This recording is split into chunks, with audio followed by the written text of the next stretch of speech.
Good Tuesday afternoon. Welcome in to Josh and Swain. Thank you for being with us today. We are very excited to be with you for the next 3 hours. We have a lot to talk about. It is a game day for Tennessee basketball with the Vols on the road tonight against Missouri. We'll talk hoops on today's show. We'll talk football on the show. There is talk of rule changes. There's talk of maybe some NCAA crackdowns when it comes to tampering. There is talk of big spending in college football. That's not necessarily new, but we do have some updated numbers to run through for you this afternoon. And speaking of numbers, you can call or text at the same number, 865-656-9900. If you would like to join us on today's show, we always invite your interaction and look forward to it. So join us over the next 3 hours. Call or text 865-656-9900 to be part of the show. Joel Silverberg is back, part of the show. Great to have Joel back today. Great to have Jason Swain here, a VFL and former Tennessee wide receiver. Swain, good afternoon. How are you? What's up, buddy? I'm well, man. Look forward to talking about this game tonight. Nice and early. It is only 9 hours away, Swain. Only 9 hours away, and only 3 hours. The start of tonight's game is only 3 hours before Wednesday morning. How you like that? Yep. There was always the chance the game could bleed over into tomorrow morning. Well, hopefully that will not be the case. If Tennessee does what they're supposed to do, that shouldn't happen. But hey, Missouri is a pretty good basketball team. I won't call them good. I won't say that they're better than Tennessee. They're pretty good. They have beaten some teams that have beaten Tennessee this season. They're pretty good. Tennessee is a 3.5-point favorite on the road against Missouri. So a favorite as expected, but not a massive favorite. This is a game that Missouri could win, but if Tennessee plays as well as it's capable of, as well as it has in most of the games over the last few weeks, then Tennessee will get a road win, come back home, and have 3 days to get ready for a Saturday evening affair against Alabama. But an important game for Tennessee, good resume opportunity, and a very important game for Missouri. As we discussed yesterday, Joe Lunardi's update out of the weekend had Missouri among the last 4 teams in the NCAA tournament. So Mizzou has a chance to get in, and they know a win tonight against Tennessee would be huge for the Tigers tournament possibility. Yeah, they're trying to get a signature win. They're trying to get a quad one win, and Tennessee is just continuing to try to play like they've played the last couple of games. And that's defend, that's not beat yourself, that's improving from the free throw line, that's allowing your depth around your two scorers to continue to gain confidence in how they play. And we are seeing it. We're seeing it game by game, and it's been that way for the last couple of games for Tennessee. So it's been eye opening for sure. Just got to keep it going tonight versus Missouri. So how you feeling? Nervous? Excited? What do you think?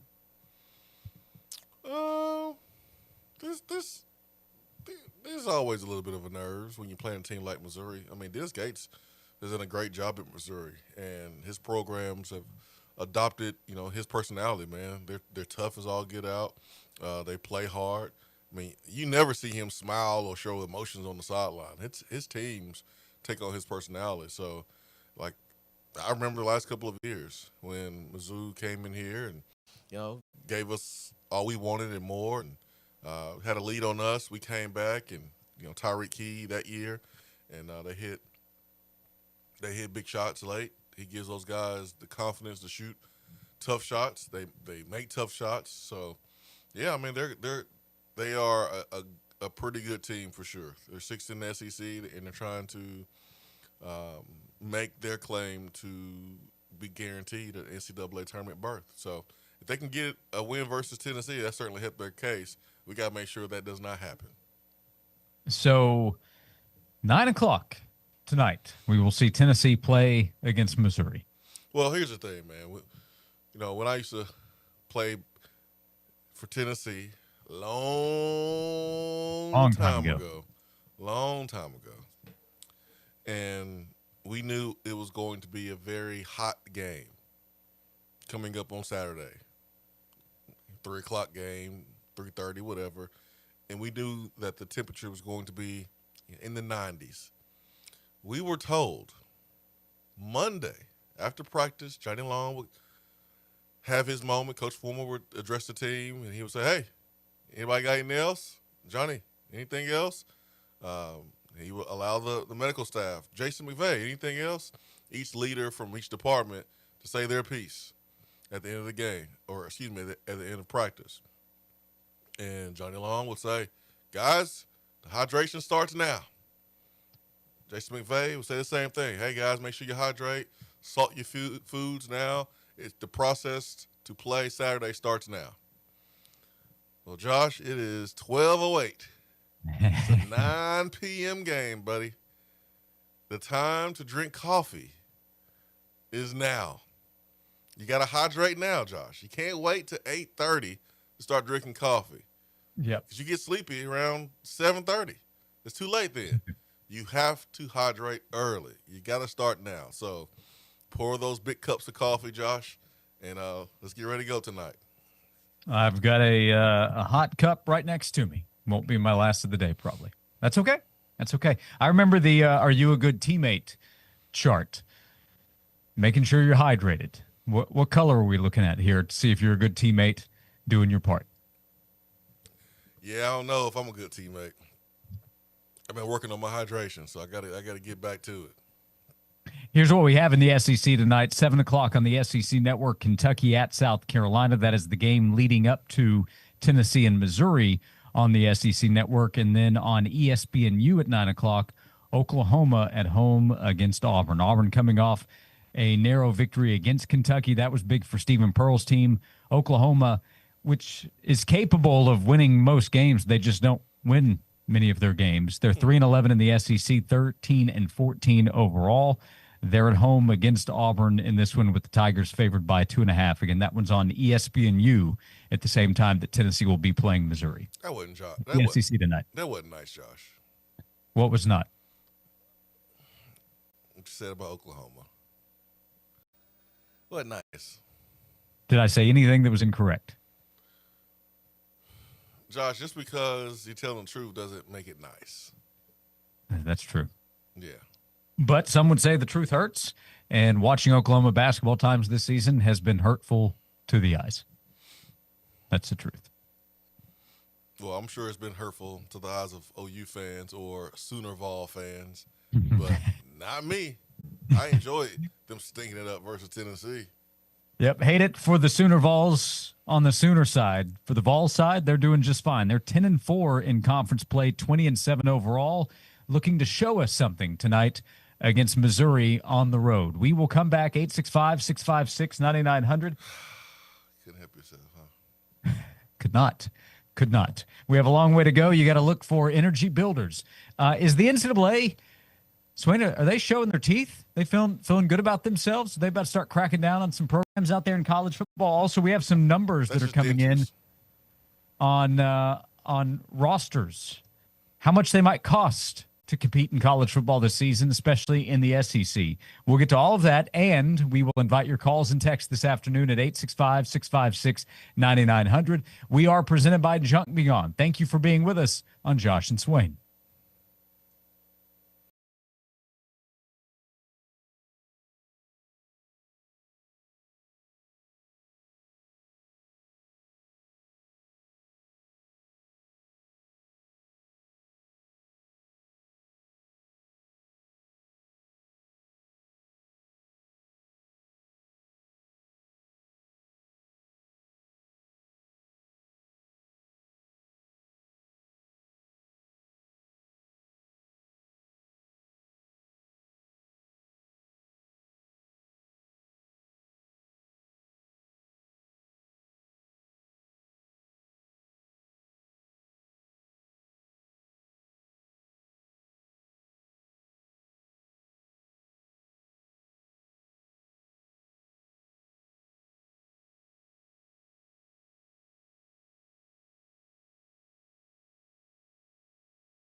This is Josh and Swain. Thank you for being with us. Jason Swain's here. I'm Josh Ward. We're presented by Junk Beyond, East Tennessee's junk removal specialist. Swain, I saw from Ross Dellinger of Yahoo Sports yesterday. He shared a memo or part of a memo that was sent to NCAA schools. This is from VP of Enforcement John Duncan, announcing the D1 Board of Directors has charged the staff to, quote, pursue significant penalties for tampering violations.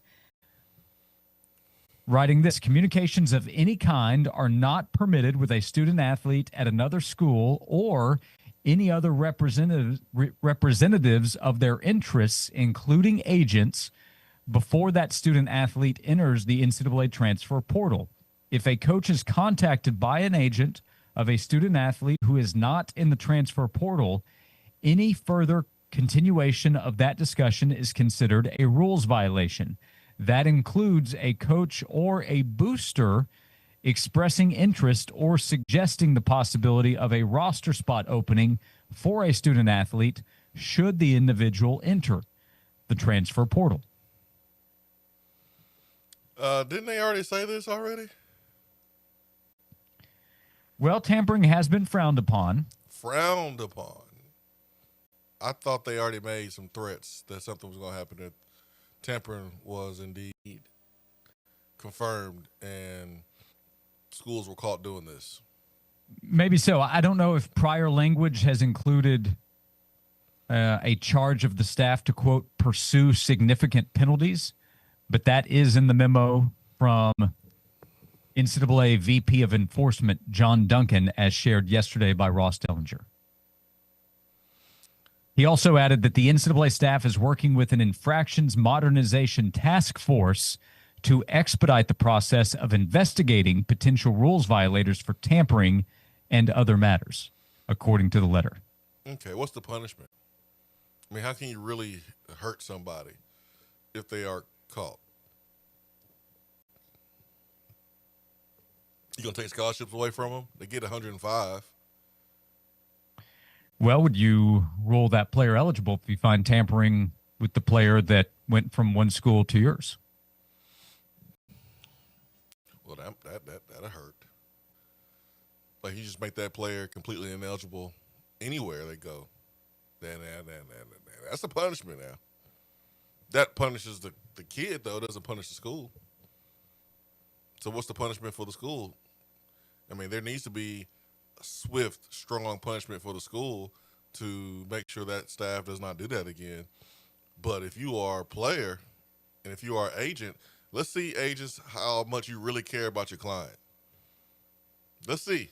Because if that is the penalty, hey, if you are involved in tampering, not only is the school punished, but the player is ineligible. Period. Doesn't matter if he transfers to a new school or if he stays at his old school. He is ineligible, period. That will stop some tampering. And if you are an agent, they call them these street agents, right? How much do you really care about your client to make sure that you avoid putting him in harm's way so that way he cannot play? Because if he can't play, he can't make any money. If he can't make any money, you don't get paid either. So I like that one. That's nice and strict. Now you have to find out a punishment for the school too. That's how you stop stuff from happening. Well, you can fine a school. It needs to be a significant amount. It's got to be. We got to be talking seven figures. $1 million. That's probably not enough. Yeah, I mean, I guess finding a school would hurt. Yeah. Yeah, you're right. The scholarship thing. You're talking about 105. That's not really anything. That's not going to hurt. But yeah, you hit them in the pockets. That always hurts. Yeah, you get caught speeding up I-75 on a Tuesday. You ain't driving the same speed on a Wednesday. You might speed a little bit next Tuesday, but at least for a couple of days, you're going to be thinking about that ticket you just got and how much it is. So, yeah, hit him in the pockets. Hit him where it hurts. This text, tampering equals no transfer portal for a season. So you can't take anybody? Ooh. Ooh. I mean, it has to be Swift, Josh. Does have to be Swift. Or you lose five spots, 5 incoming spots. Mm-hmm. So like if you limit how many players can be added through the transfer as transfers. Yeah, I mean saying no to any transfers coming in that's harsh, but like limiting that number or capping it at a certain number, that's low. Like, hey, you can only bring in 5 players or 7 players. I mean, that hurts. On top of a fine. Tampering is the most egregious thing that's going on right now in college sports.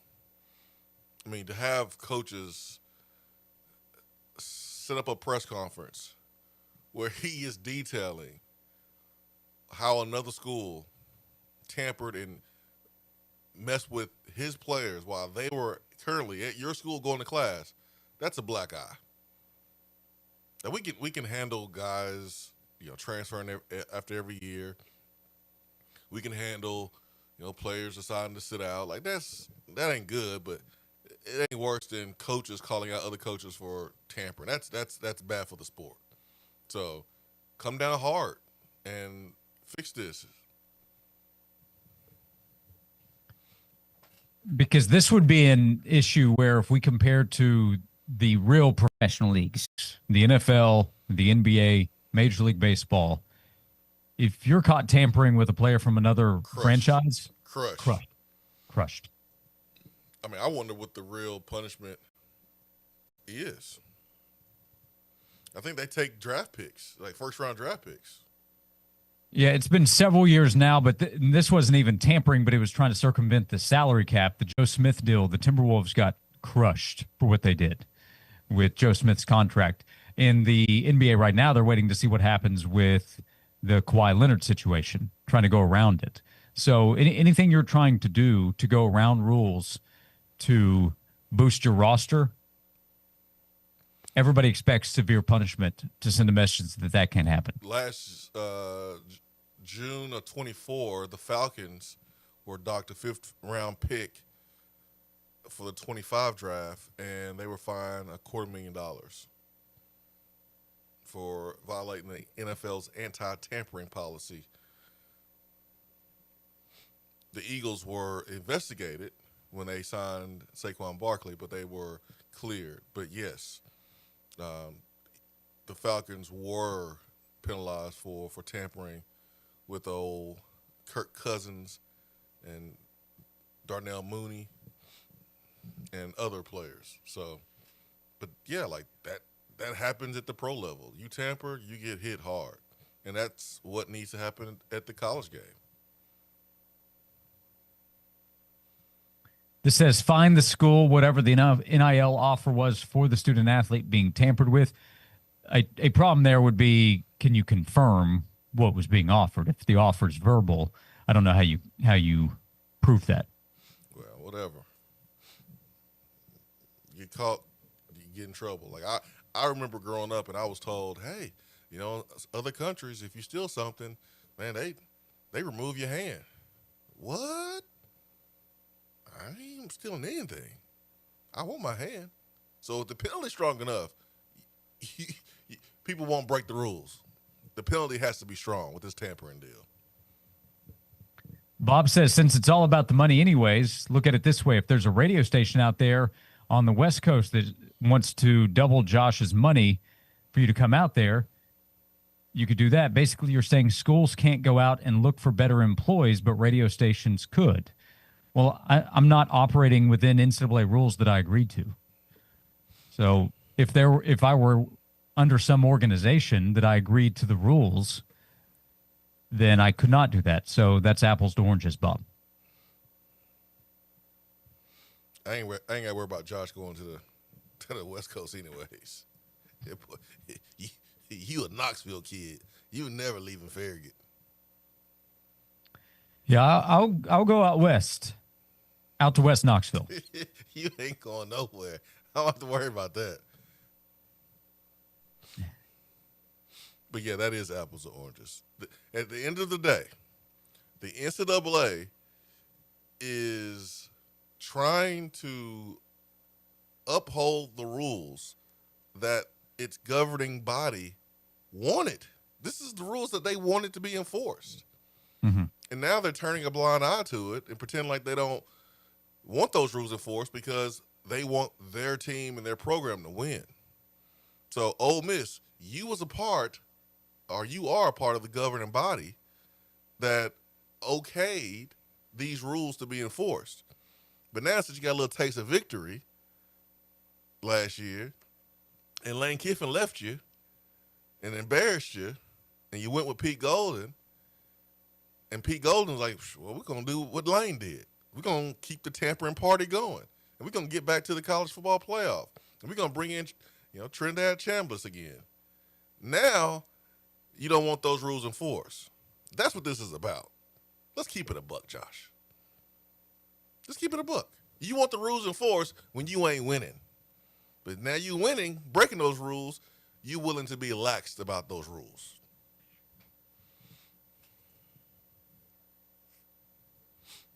It's Tuesday. I wasn't really scheduled to preach today. I was waiting on Sunday, but since you brought up the topic, Josh, I thought I'd go ahead and say a few words and let that collection plate slide around and collect some money on a Tuesday afternoon.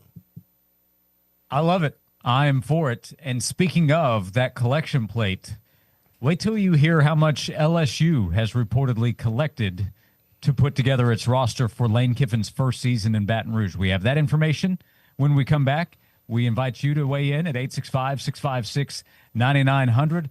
The cost continues to go up to operate in the world of college football. Thank you for being with us, 865-656-9900 to join us as we continue on Josh and Swain.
This is Josh and Swain. Thank you for being with us. Jason Swain's here, VFL, former Tennessee wide receiver. I'm Josh Ward, 865-656-9900.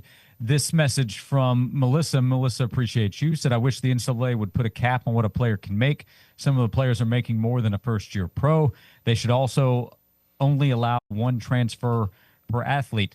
Maybe there will be a world in college football or college athletics where that happens, but right now, those type rules would not be enforceable. In fact, there was a rule at one time several years ago. They changed to allow one transfer as an undergraduate with immediate eligibility, but then that was challenged in court, and that rule was not allowed. So that's why players were allowed to transfer and play right away as many times as they want in college sports right now.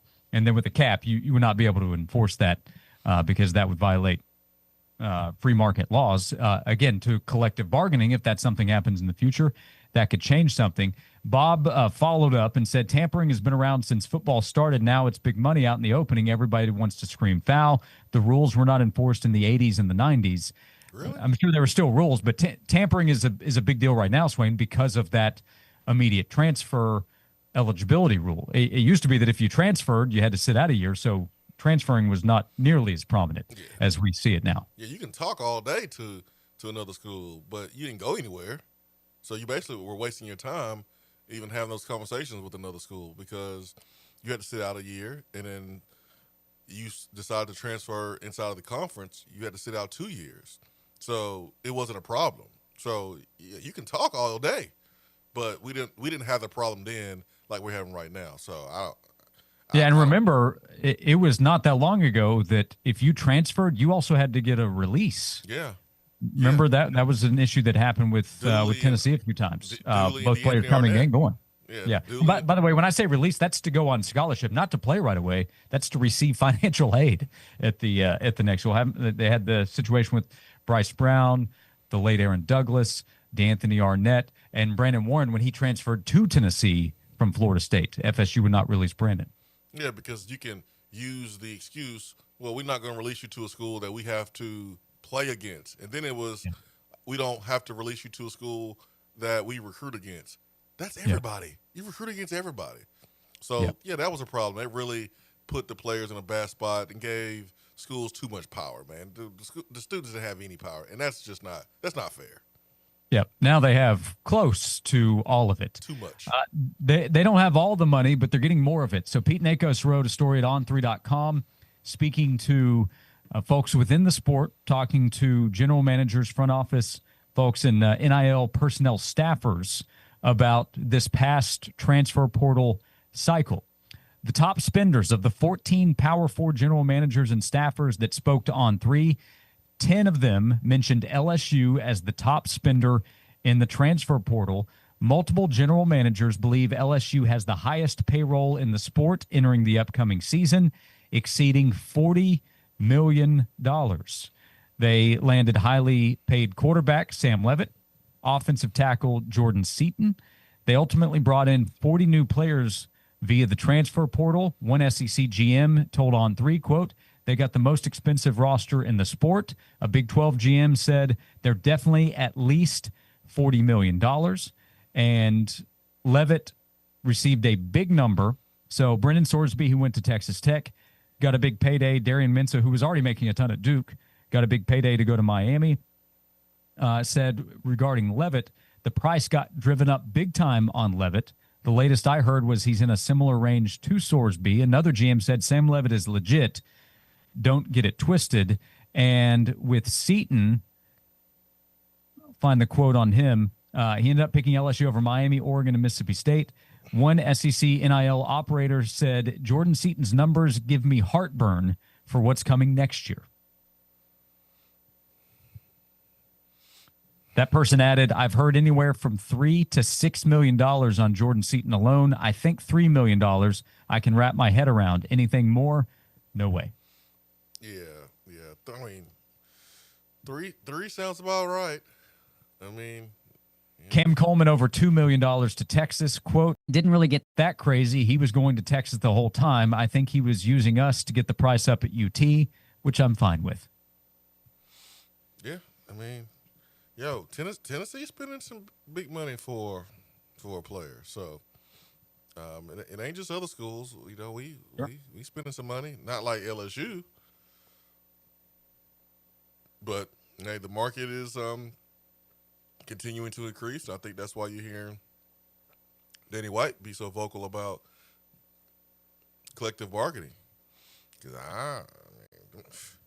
I don't think Danny or any AD wants to continue to play more and get less because that's what's happening. Who is really out here playing to their value? Now Tennessee got a steal with Dylan Sampson. Tennessee got a steal with Joey Aguilar.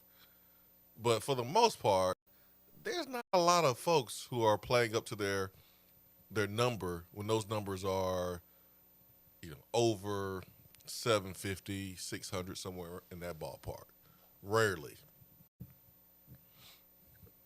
Yeah, that's a good question. I mean, the guys that we get info on, they're making a ton right away out of high school. That's tough. That's tough. It's tough to produce right away at the high dollar values for the 5-star guys. A guy who we've said, hey, you can pay him whatever. He's gonna live up to it. Jeremiah Smith at Ohio State. He exceeded whatever he got his first year at Ohio State. Well, this year, I mean, was he? I think he got what, 3 or 4 this year. Yeah, did he live up to it this season? I don't know that in terms of looking at his stats. His presence on the field, though, is such a difference maker for what their offense is. But yeah, I mean, did he match whatever he was paid? I mean, technically not. Yeah, that's although they won a national championship, I'm sure they had so much money flood in. It starts to come into, well, they're printing cash right now. For Tennessee, I mean, a guy without knowing his exact number, I'm sure he's making more based on what we've heard for 2026. Braylon Staley, I'm sure, produced whatever his number was this past season. I think 100%. Deshaun Bishop would be in that category. Yeah, 100%. Nate Mint, baby, he's playing up to his money. Yeah, he's living up to it in what he's done in SEC play. Yeah, he is. In my opinion. Some could argue that. By the way, the different general managers and NIL staffers were surveyed on their favorite transfer portal classes. Here are the teams that were brought up: Texas, Indiana, Texas Tech, Penn State, Ohio State, Oklahoma State, Ole Miss, Kentucky, South Carolina, Virginia Tech, Houston, and Texas A&M.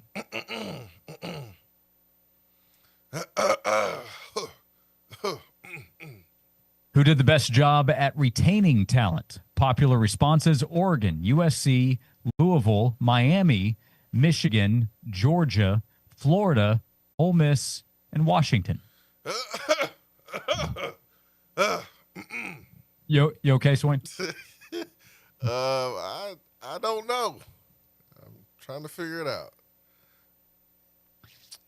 Now, here's one more subject. This ties back to our previous segment, talking about tampering.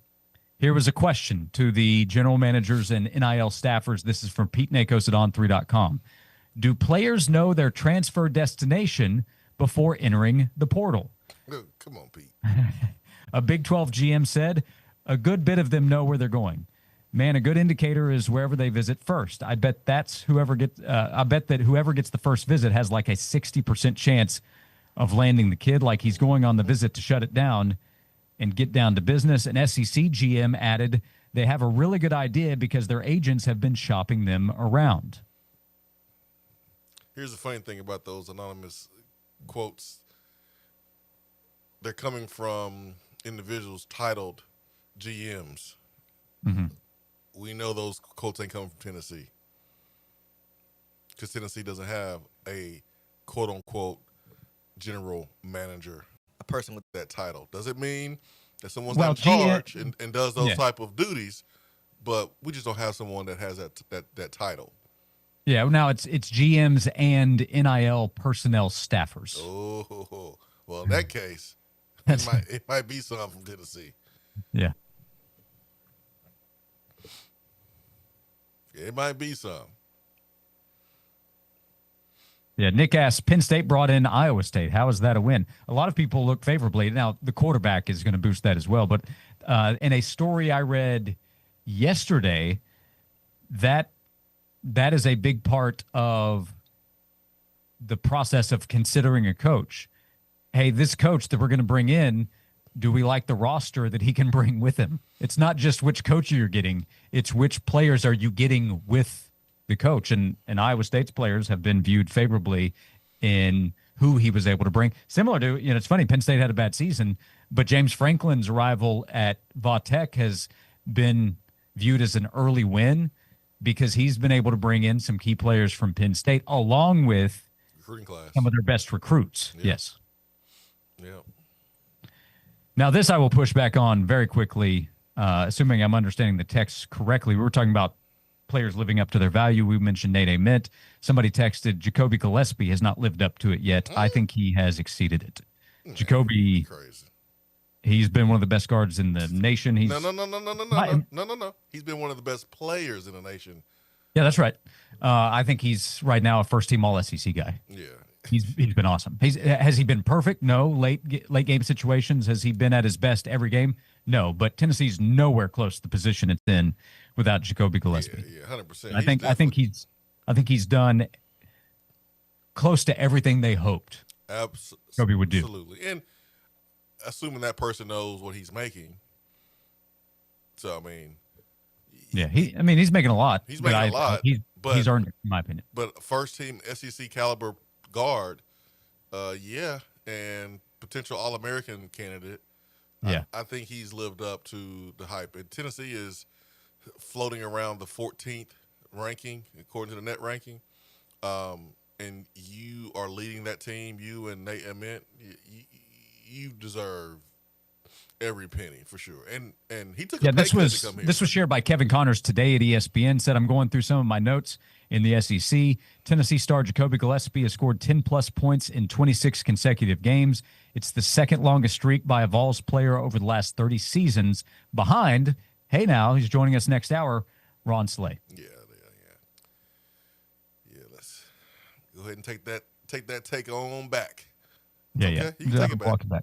You can take it. You can walk it back. We allow take backs and walk backs here. Sure. Yeah. It's like dropping something on the floor. There's a 5-second rule before you can pick it up and eat it. Mm-hmm. We give you 5 minutes. You can take it back. I like that. Yeah. By the way, Ron Slay, he normally joins us at 1 o'clock. It's going to be delayed a little bit because his flight got delayed. He's got some ESPN coverage to take care of. But when he's available after he lands, he will hop on with us. So Ron Slay coming up a little bit later in the show. We'll have a sleigh ride thanks to Dead End Barbecue ahead of tonight's game, Tennessee at Missouri. But according to On3, $40 million plus for Lane Kiffin's new roster.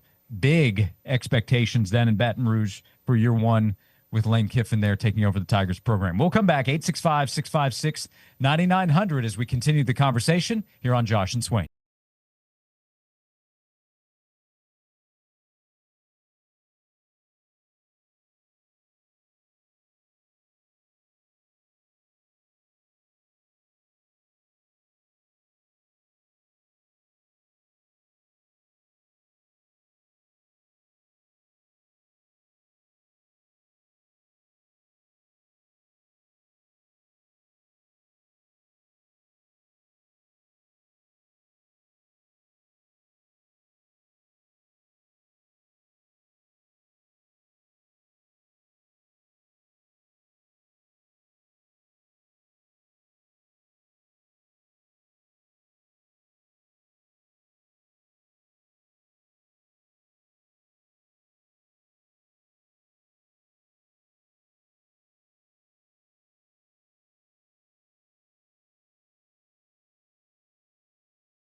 This is Josh and Swain, final segment of hour number one. We'll be with you until 3 o'clock, and we thank you for being with us. At Josh and Swain on social media. Chip texted in, just because you spend a lot doesn't mean you will win a lot.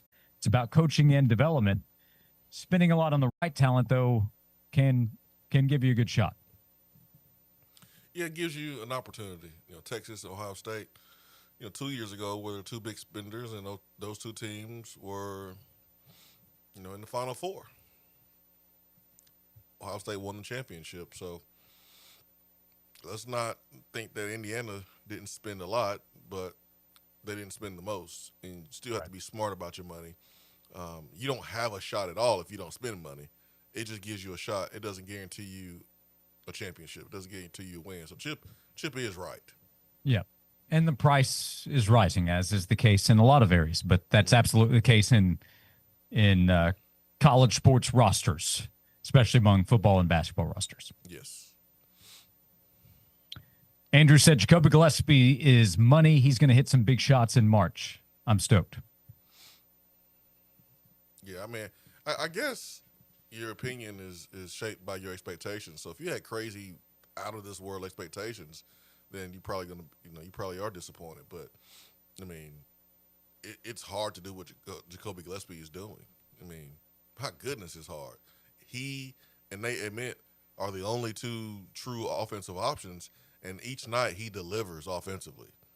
That's tough when everyone keys in on you. He still is able to perform at a high level, and it's not like he's played point guard his whole entire career, and this is the first time playing point guard for Rick Barnes. So I think he's doing a great job and has earned every bit of that cash that he's getting.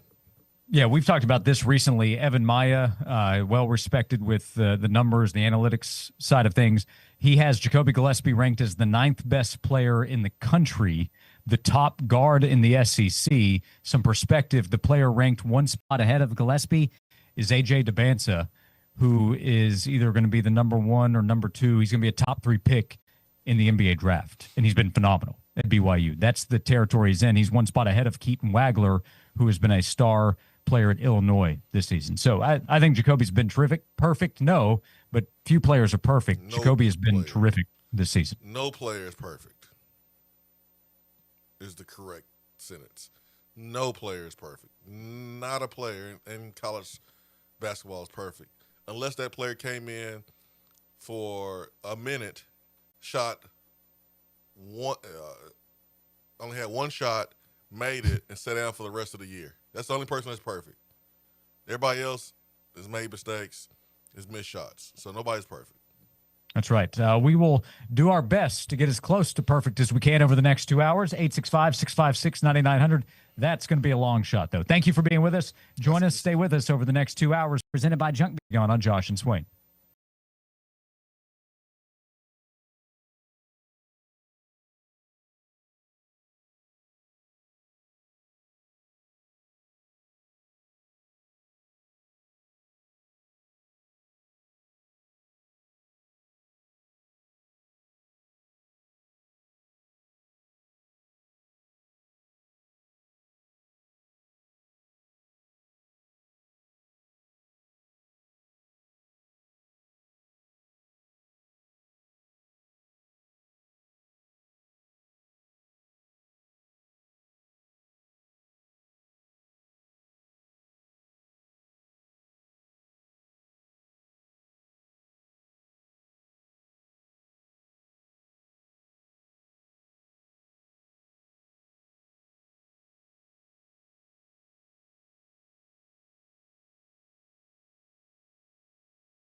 Welcome in hour number 2 of Josh and Swain. Thank you for being with us.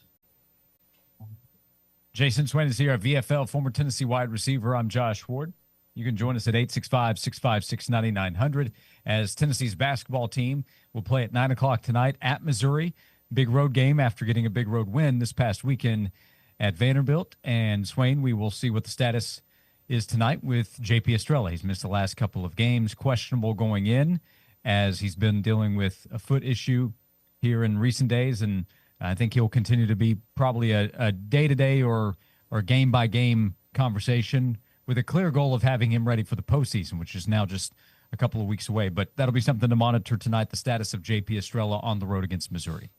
Yeah, I mean, if he needs to sit out this game, I would sit him out. I think it's important for him to be healthy for the postseason. I mean, this is not the first time he's had an issue with a foot, and the last time it cost him a postseason run. Tennessee, could have used him last year, and he was unable to play. So, as a freshman, he held his own for the most part against Zach Edey as a true freshman, which, hey, dude was the best player in the country. And so you want him to be available for the postseason. No sense losing him or experiencing a setback versus Missouri. An update from around the SEC, by the way, Swain. Tennessee will host Bama this upcoming weekend and will not see Charles Bediako because he had his request for an injunction pending appeal denied by a judge in Alabama. Was the judge an Auburn fan or something? What's funny, his last name, assuming I'm pronouncing it correctly, his last name is Pruitt, but it's not spelled the same as the former Tennessee head coach, Jeremy Pruitt. Well, of course not. Oh, man. He looked at that injunction appeal request and said, "What is that?" Hey, man. So Bediako will continue to be ineligible to play. Bediako's like, well, what is going on here? I thought we was family. I thought we was family. What's going on, guys? Y'all turn y'all back on me. Yeah. So he, as far as I can tell, Bediako remains with the program just in a workout capacity. He's unlikely to return this season. This might officially do it, but he has remained with the program, and they've won without him so far. That's dirty, man. You couldn't rebound before him. You were still losing with him, and now that he's not playing, now you're playing your best basketball. You brought him in to witness him not being able to impact the game and your team improving with you on the bench.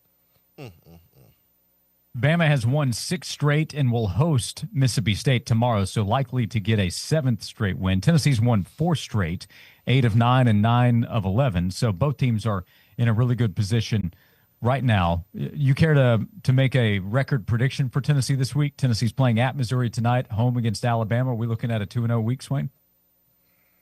I mean, why would I say otherwise? Well, if you think otherwise, that could be one reason. If you want to go Oppo jinx and I don't believe in that. Avoid jinxing Tennessee, that could be another reason.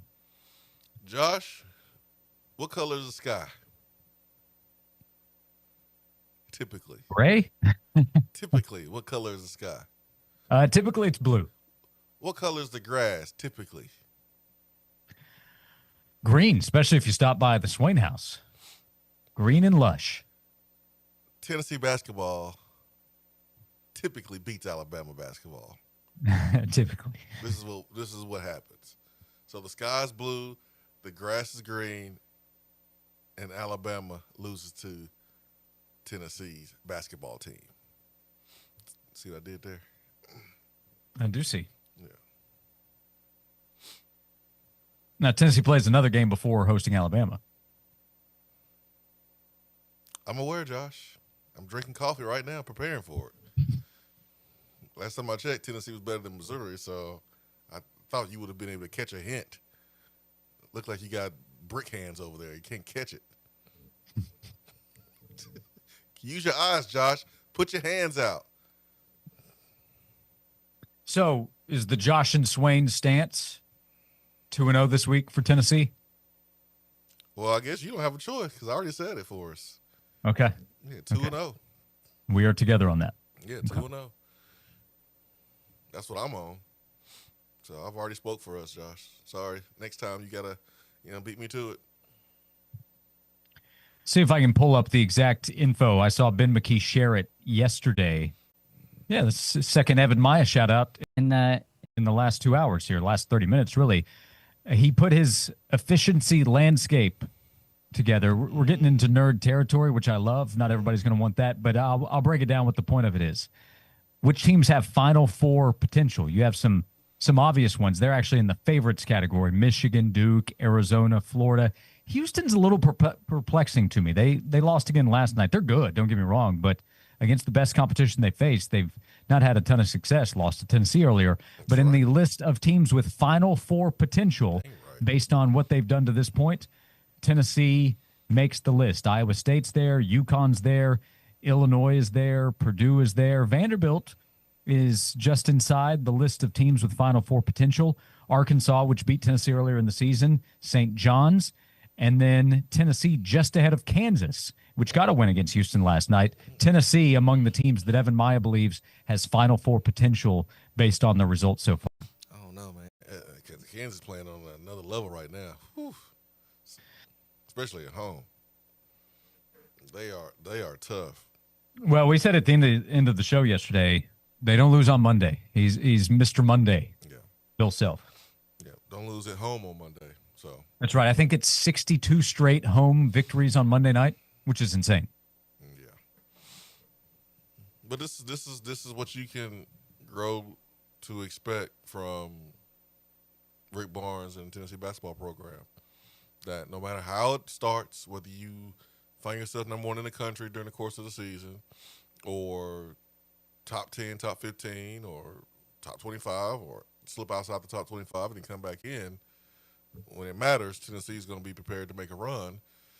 And that looks to be the case right now, and it's been that way for the last 3 or 4 years. Not many programs can say they have that type of head coach in place.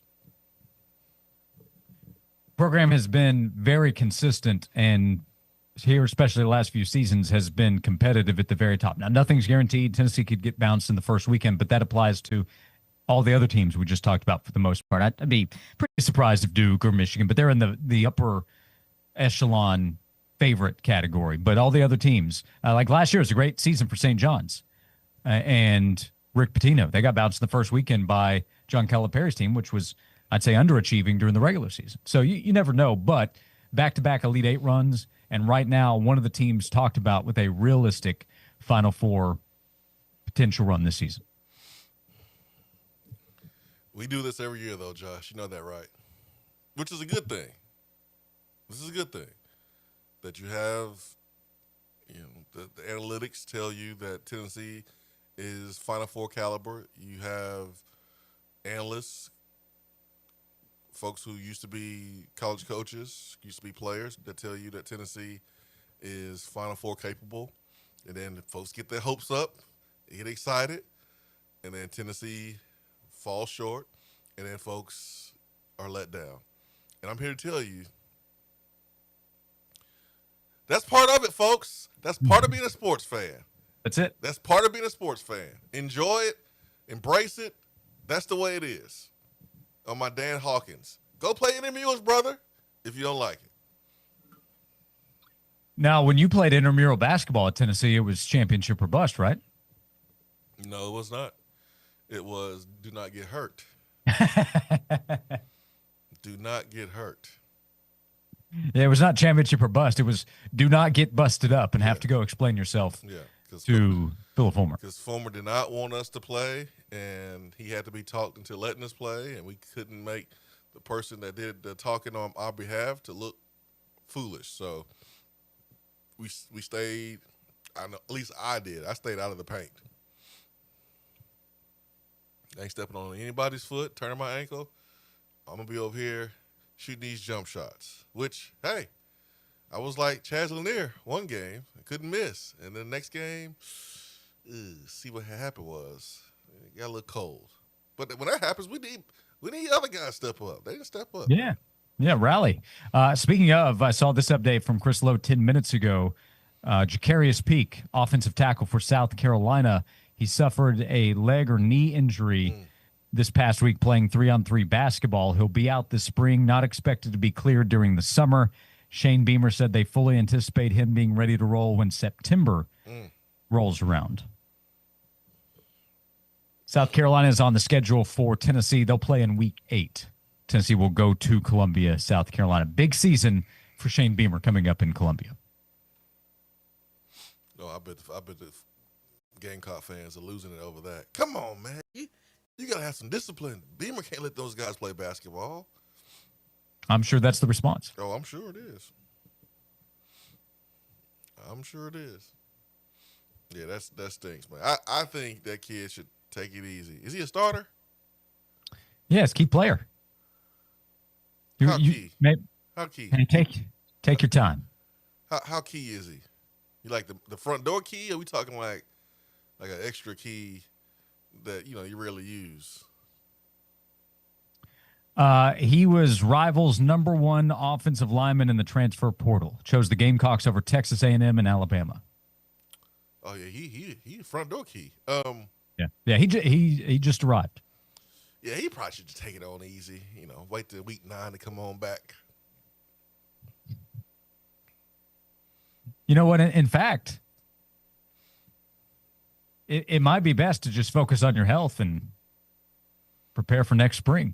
Well, I mean, we need to hook him up with Jamal McCoy. Jamal McCoy, give us some advice. Don't rush. Hey, man, take your time, brother. Sit on out. Sit out. Would that be one final solid from Jermod? He didn't end up playing this past season, but if he were to convince an opponent's player to also do the same, yeah, just sit on out, man. Jermod would. He's gone now, but would be doing a little bit more to earn that NIL check from 2025. Yeah. Yep.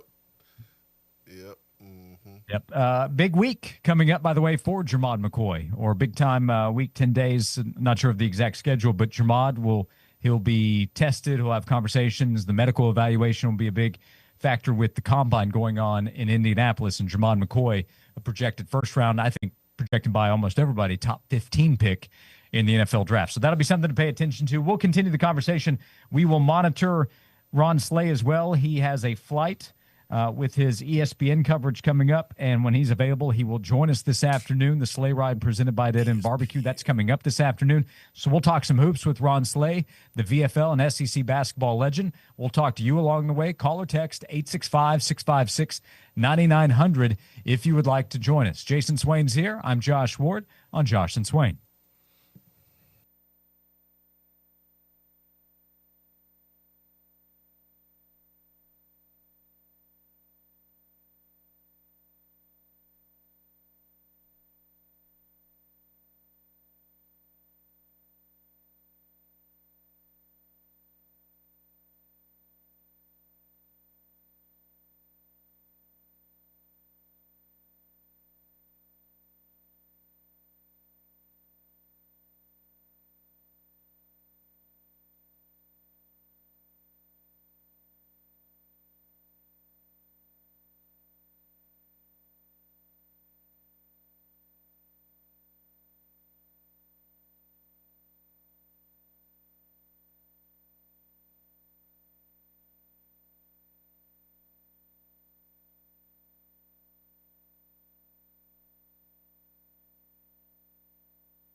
Thanks for being with us on Josh and Swain, presented by Junk Begone, East Tennessee's junk removal specialists. We'll open up the phone lines in a moment at 865-656-9900.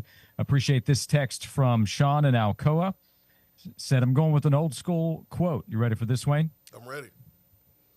Put your hands up in the air, wave them around like you just don't care. Listen to Josh and Jason on 99.1 when they are on the air. Oh. I like that one, man. That took me back You to like the 90s right there, to the 80s. Yep. Yeah, I like that one. It was a long time ago. Nah, it wasn't that long ago. You know, your senior season was 20 years ago. You realize that? No, I didn't. Not until now. Thanks. Now you do. Now you do. Technically, not until this fall. Let's say hello to Rick on Josh and Swain. Hey, Rick, thanks for calling in. Good afternoon. What's on your mind today?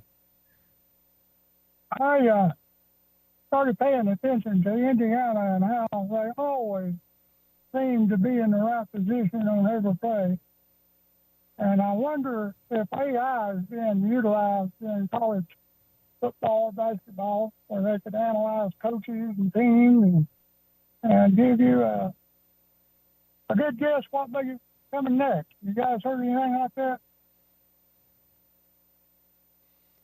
I haven't heard about AI being used inside of Tennessee.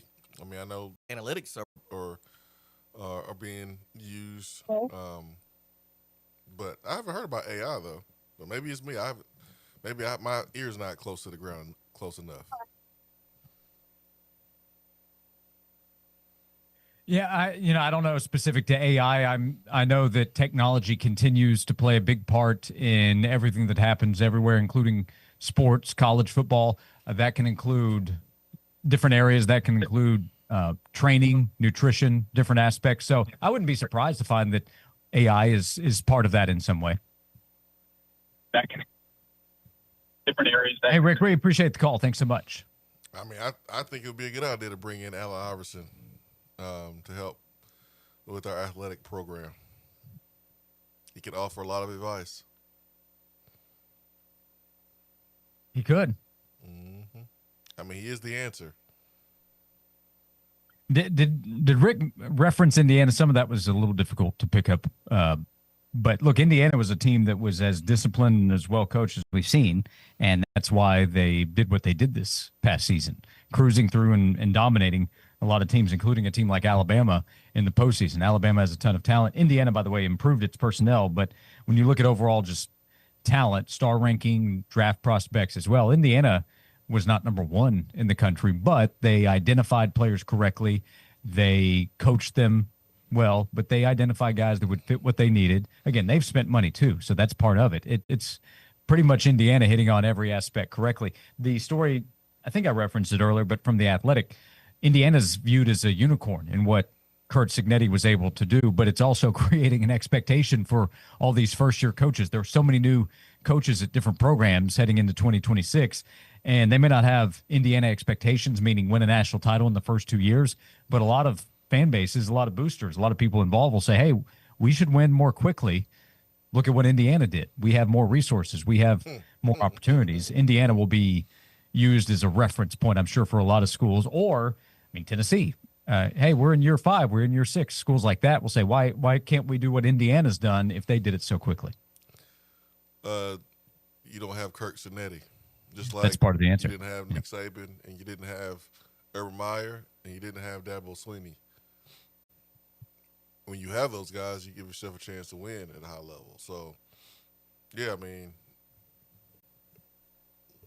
Texas, with all the resources they have and a coach that with a ton of experience as a head coach, I want to say won championship as offensive coordinator, NFL experience. The furthest he's been is the semifinals at Texas. So it's hard. And the best of the best coaches, throw in Kirby Smart as well. He's won multiple championships. It's the reason why those guys are the best. So a lot of these schools don't set themselves up for disappointment, thinking that, look at Indiana, they did it. That means we can do it. Which, hey, you should feel that way. But you're taking credit away from a coach that's special, and that's Kurt Cinetti. Like, dude is special. Yeah, it's also difficult for a coach to say, "Well, I'm not him." If you take a job, especially at a big school. But here's a quote to the Athletic. David Ubbett and Chris Vanini wrote this story. Cignetti is a unicorn. This is another athletic director, but because Indiana showed so much so fast, there's a ton of hope and belief that hey, if we just find the right guy, we can turn it around like that. It's like, why not us? I mean, that's the right attitude to have. Mm-hmm. I mean, for sure. I think that's the attitude you got to have. Yeah, you might get an answer you don't want to hear. Yeah, I mean, you got to have that attitude because you have to show to your fans that you're trying to win and trying to do everything to win. So, but the truth is, it's harder said. It's harder done than said. It's extremely difficult to find guys like that because they are special. We'll continue the conversation. We're 90 minutes in. We have 90 minutes to go. We have a special guest coming up soon. Ron Slay, he has landed. He is going to get situated soon and then join us. We'll have the sleigh ride coming up. We'll see what he thought about Tennessee's win at Vanderbilt. Tennessee's games coming up this week against Missouri tonight and Alabama at home on Saturday. So we have Ron Slay joining us soon. That'll be 2 VFLs on the show.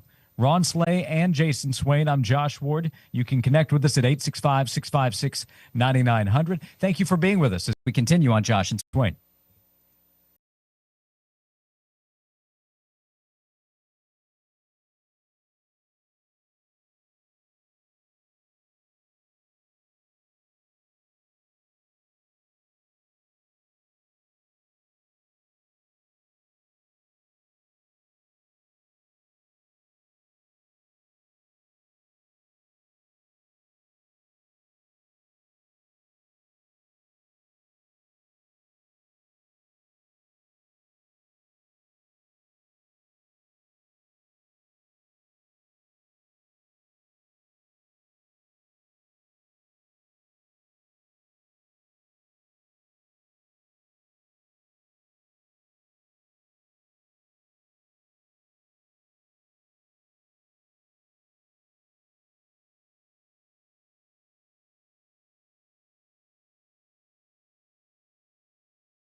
This is Josh and Swain. Thank you for being with us.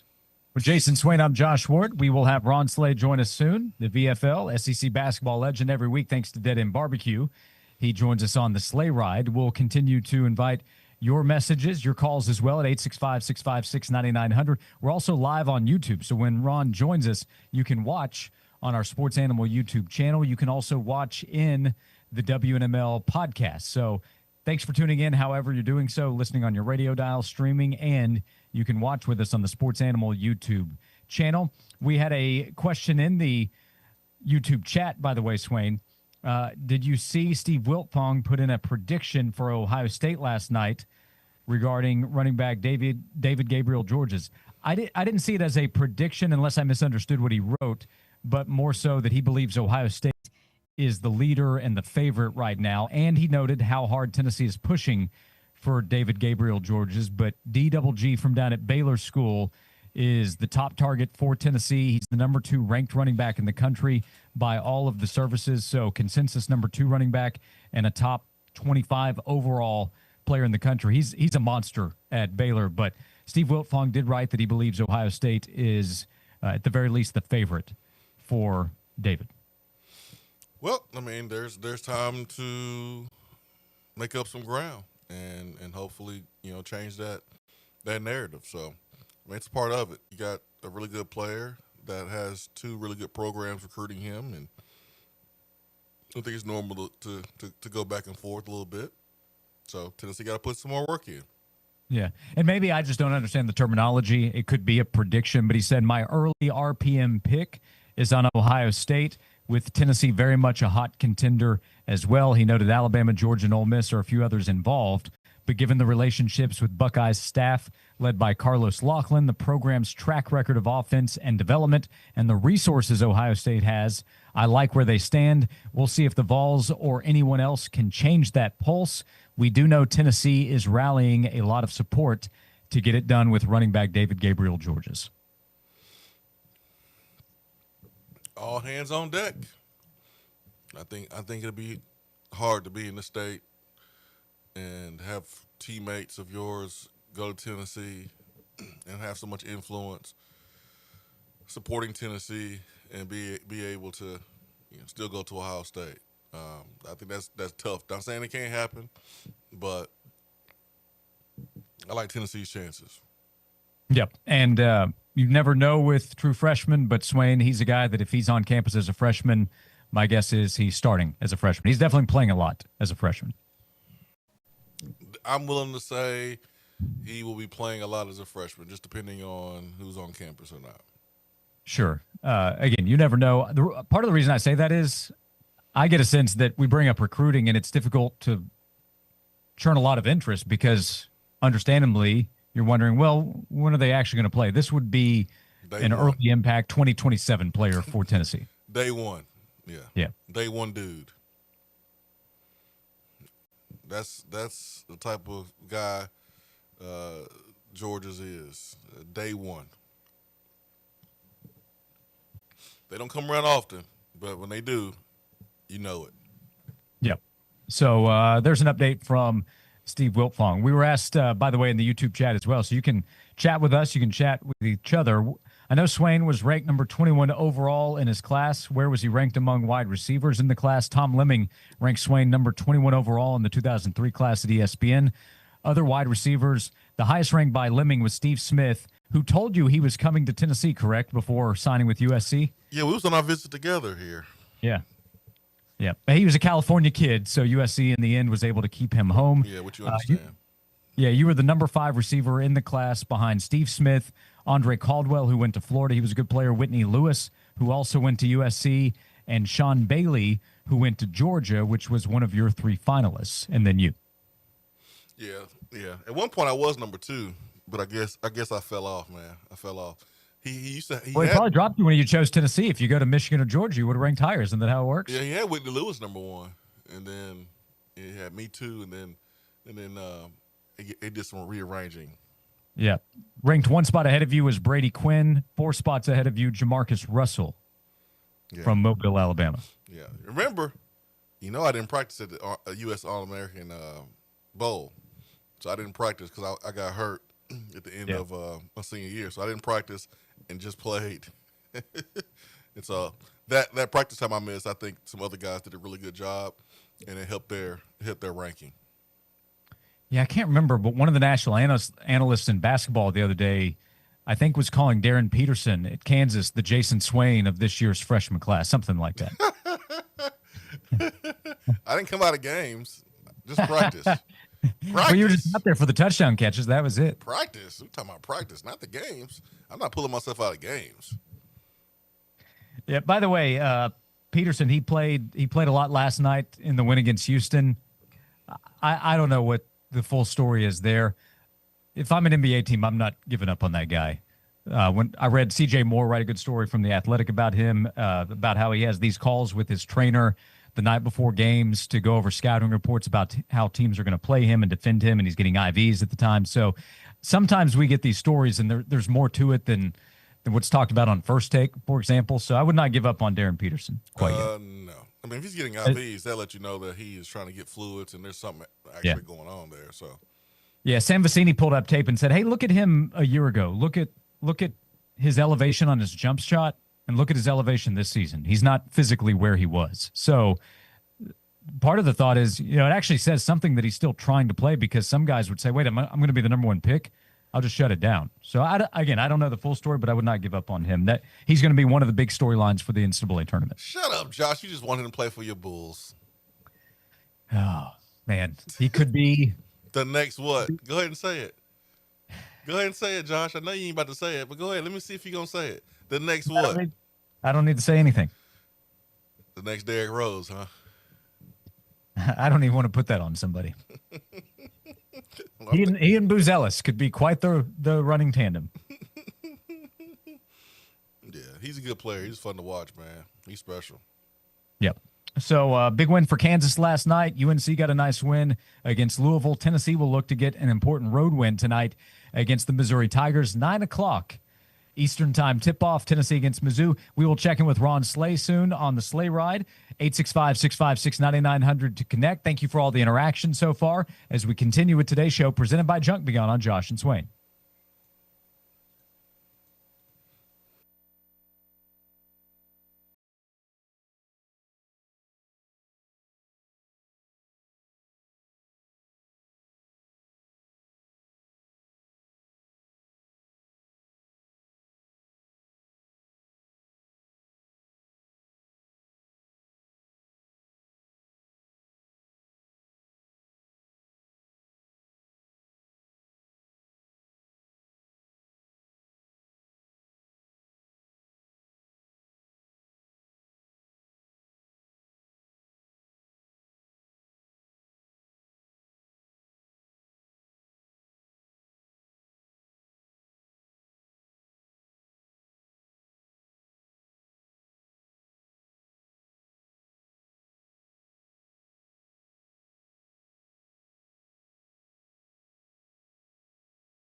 Q. Jason Swain is here. I'm Josh Ford, 865-656-9900. And to catch you up on a story we discussed earlier, Ross Dellinger of Yahoo Sports. Last night, Swain shared a portion of a memo that was sent to NCAA schools from VP of Enforcement John Duncan, announcing the Division I Board of Directors has charged the staff to pursue significant penalties for tampering violations. Writing communications of any kind are not permitted with a student athlete at another school or any other representatives of their interests, including agents, before that student athlete enters the NCAA transfer portal. If a coach is contacted by an agent of a student athlete who is not in the transfer portal, any further continuation of that discussion is considered a rules violation. That includes a coach or a booster expressing interest in or suggesting the possibility of a roster spot opening for a student athlete should the individual enter the transfer portal. I just want to see if it's going to be enforced. And if you're the NCAA, you got to make an example of somebody first. So, who is it going to be? If you put together a tampering infractions hot board of schools that could be penalized, Ole Miss. Ole Miss would make sense with the public allegations that came from Clemson. And there was, I can't remember if the school itself or if it was just a report of another school. I think Fresno State. It was a Fresno State receiver that went to his coach or athletic director, perhaps both, and produced some messages that he had received, alleging tampering as well. No, don't hit the small schools, man. That's weak. Remember when, like, Missouri? Well, no, he was contacted and he went and turned in Ole Miss, said, no, I'm not coming there. Okay, And yeah, that's right. He turned in Ole Miss, I believe is the story. Yeah, hit the big school, man. Hit the big school to make an example of. Remember a couple of years ago, Missouri had the academic scandal where Missouri came forward and was cooperative and got hit harder than some other schools that didn't come forward and wasn't cooperative, and what they did was more egregious. So, no, you're going to send a signal and a message. Don't send it to a small school. Send it to a big school. High profile. Let everybody know that you mean business. I think Ole Miss is a perfect candidate. Does nothing come of however LSU's roster was put together? Was the tampering going on? Well, I guess that's up to the task force, as it's described, to find out. But I do recall that DeMond Williams had planned to enter the transfer portal. I don't guess that DeMond, who ended up changing his mind to stay at Washington, as they had a contract dispute and all that, I don't guess that he was entering the portal just to see what was out there. Well, he saw Tennessee needed a quarterback, and thought he should just get in the portal just to see. He wanted to see if he might be worthy of a visit with the Volunteers. Correct. Yeah. Mm-hmm. Yeah. That would make sense. I think that's probably why he got into the portal. And it was a good guess by a lot of college football reporters out there that Darian Mintz ended up at Miami. Well, I mean, they're professionals, Josh. This is what they do. There couldn't have been prior communication while he was still a student athlete at Duke, right? Couldn't have been. It's against the rules. Oh, of course not. And they're member institutions. They agreed to those rules. Well, you give them a warning. This is your last warning. I'm telling you right now. Maybe that's it. Maybe this is the final. We know it's been going on. Stop it now. If it happens moving forward, prepare for the boot. Prepare for a slap. Where that slap is going to be key. Is it going to be a slap on the backside, or is it going to be a slap on the wrist? We'll see. Is it the Rick James tampering sergeant? Is that the title of the person that comes in and lays the smacketh down? I was thinking more like Homie the Clown. Okay. But Rick James will do. I'm Rick James. Wouldn't it be funny if Ole Miss does get a tampering penalty And Lane Kiffin just cruises there at LSU. I think the three schools that deserve to have an investigation done is Ole Miss, LSU, and Miami. But I could see Ole Miss getting hit and nothing happened to Lane Kiffin. By the way, the assistants that continued to coach in the playoff Oh wow! for Ole Miss while working for LSU, how does that factor in? Well, you just better not have it in text messages. That's how it factors in. Yeah. It better be, if you were tampering, you better make sure that it can't be proven. You better make sure those are the conversations and not DMs or text messages or anything like that. You know how after a game you want to watch out, make sure coaches from the other team are not talking to your players after practice during the playoff? Was Pete Golding having to make sure that some of his assistant coaches were not talking to players walking off the practice field? Yeah, he had to supervise all communication. So, like, in meeting rooms, he had to go around. Yeah. Which would be hard for him to do because he was the defense coordinator, and so he had to coordinate the defense. But that was just a very weird time. I thought the players handled that very, very well. I mean, us grown-ups, man, we look at kids a certain type of way, and man, they're resilient, man. Young people are resilient. They are tougher than what they get credit for, and I think the Ole Miss postseason really proved that. Yeah, we often don't give the players enough credit for how they deal with all the madness. Yeah. I mean, hey, sometimes, man, when we're sitting there talking about back in my day and how they're soft, I mean, man, we show plenty of examples of being soft and not being resilient. And sometimes we need to take some lessons from the young people and learn from them. But folks don't probably want to hear that. No, I'm sure not. So I'll, by the way, remain skeptical but curious if anything comes of this, with the VP of Enforcement, John Duncan, sending a memo to NCAA schools charging the staff to pursue significant penalties if tampering violations are found. John Duncan?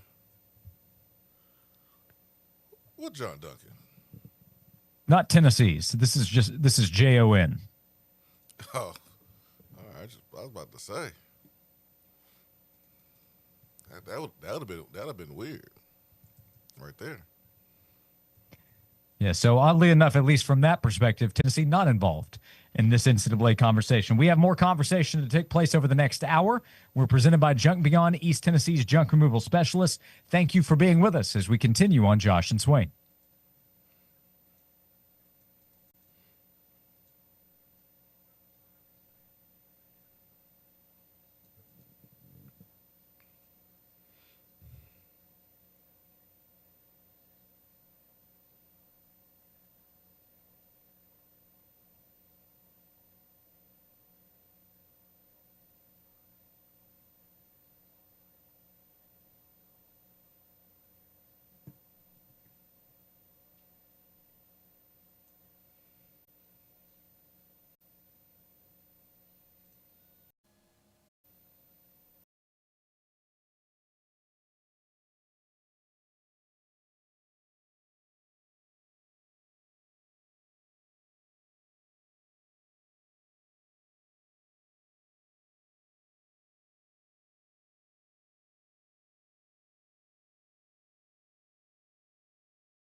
Welcome into hour number 3 of Josh and Swain. Thank you for being with us.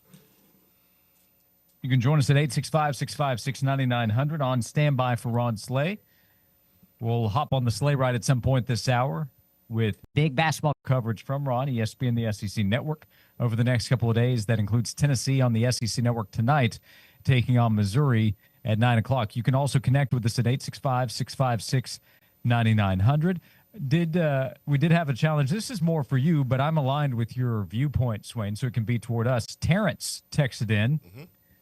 You ready for this? Mm-hmm.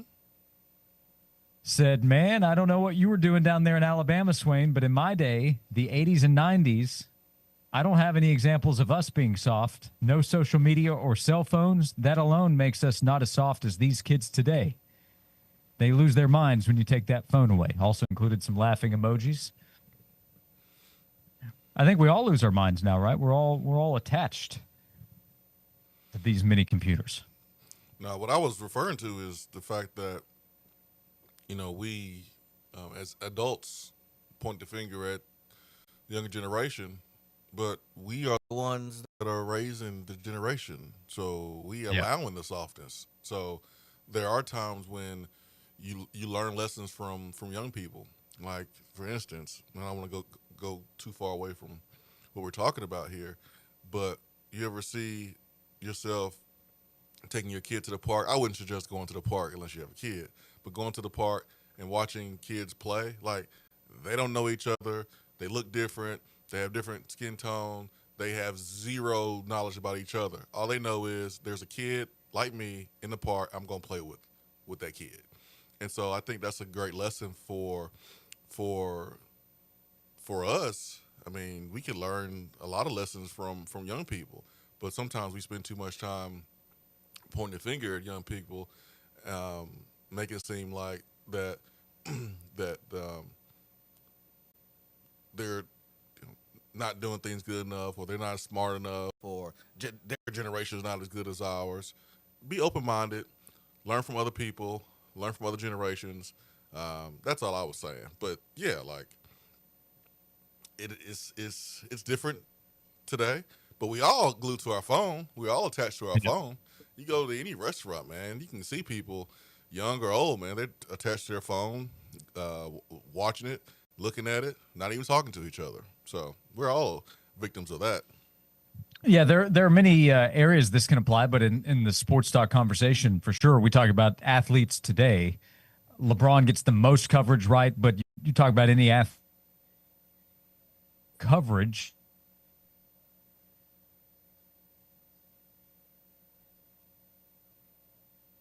Than when we think about the 80s or 90s. So we all like to say back in our day, we all do. Yeah. But I agree with you. I think we should give today's athletes, or just young people, if we're not talking about sports, we should probably give them more credit than we do a lot of the time for how they're handling things, or be careful not to assume they think something because of our own personal interpretation. Yeah, but the original point was that Ole Miss players did a great job of handling that situation. That's where that came from. Situation better than the grown-ups. Yeah, that's the other thing is oftentimes it is the grown-ups getting in the way. Yeah. I mean, they did a great job. That's all I'm saying. Man, the Ed Orgeron call to Tennessee's players, by the way. Oh, man. Don't worry about going to class. You got the adult. Technically, they're all adults, I recognize. But in this case, you got the adult, that's the coach. You have the players, who are the kids. Oh. One probably handled it more maturely than the other. Don't worry about going to class. Oh, man. What people are willing to do to win. Something else, man. Something else. Oh, that was fun times right there. God, that was crazy. I wouldn't call it fun times, but those were times. They were times. They were interesting times. God. Good thing we're not living in those times right now as a program. But Yeah, man, that's my original point, man. Just I'd give young people some credit where credit due. Mhm. They don't always deserve credit, but when they do, let's give it to them. That's all I'm saying. In the text box, I would be okay if cell phones went away.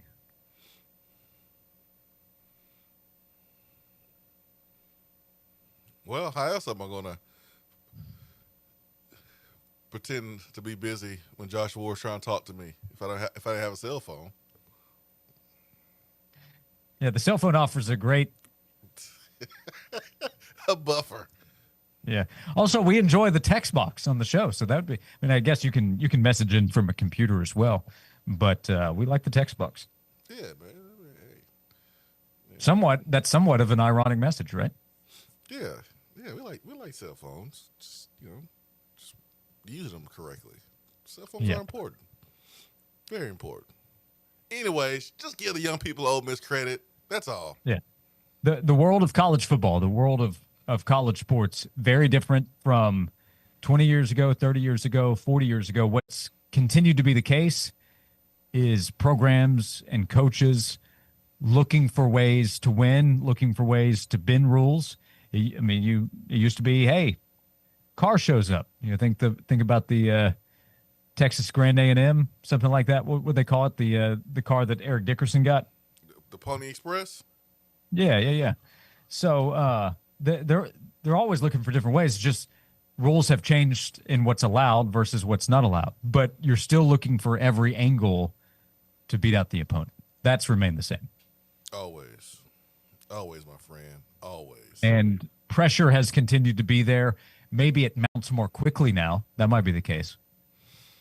There's more pressure because there's more money. I mean, there's more money on the table. Coaches are getting paid more money. Last time I checked, they're not turning away money, turning away opportunities to make some cash. They're trying to make it, and that comes with more pressure. We're gonna give you this money, but you understand that comes with expectations. You don't have to take it, but if you do, just understand that. And coaches they want that money, so. Yep. And fans are spending more money than they ever have. That's right. And I understand when fans say, hey, I'm giving you more money. I want to see more results. I understand that. Fans are not wrong in wanting to see results. The fans are not wrong for players getting paid and those players not playing up to their abilities or the price tag.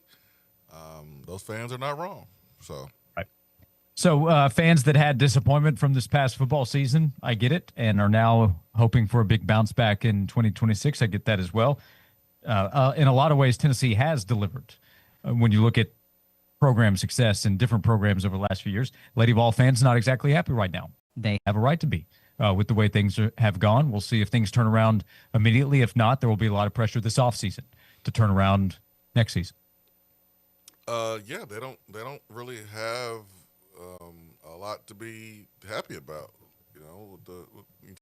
Lady Vols, the freshman class gives you a reason to be excited about the future, but you can't be happy about what you're seeing right now. It hasn't been good. It hasn't been fun to watch. It's been a little bit surprising, but it's definitely been disappointing. So. You hope that you can learn some valuable lessons this season or finish strong and then not let it happen again in the future. Steve in the text box, catch me up. Did someone get caught tampering? No, not that we're aware of. There have been allegations here and there.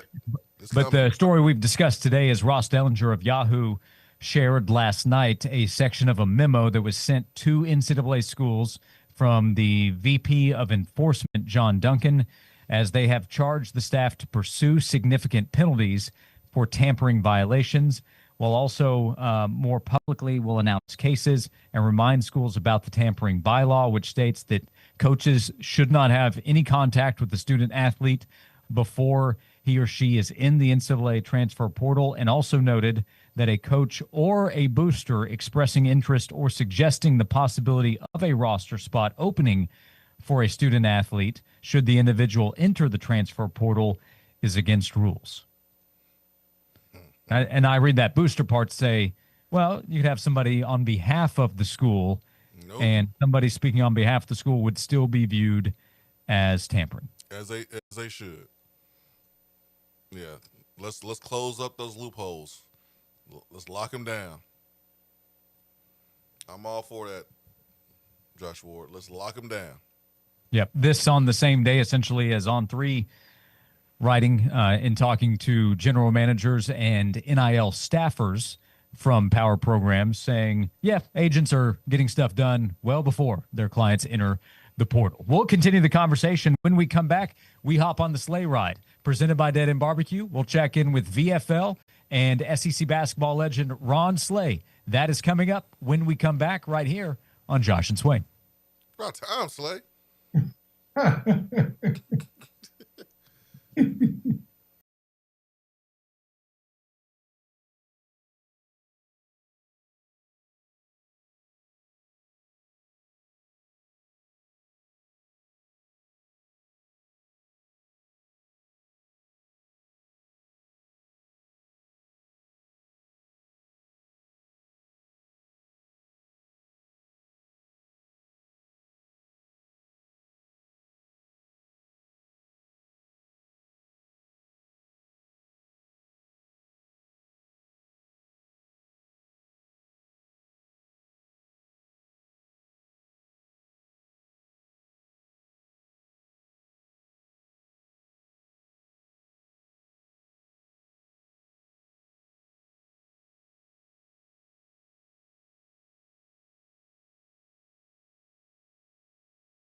So I got up, went and got my hair cut, got situated, pulled up the valet, and I always tip him. Look at him, see, cut it out, Swain. Man.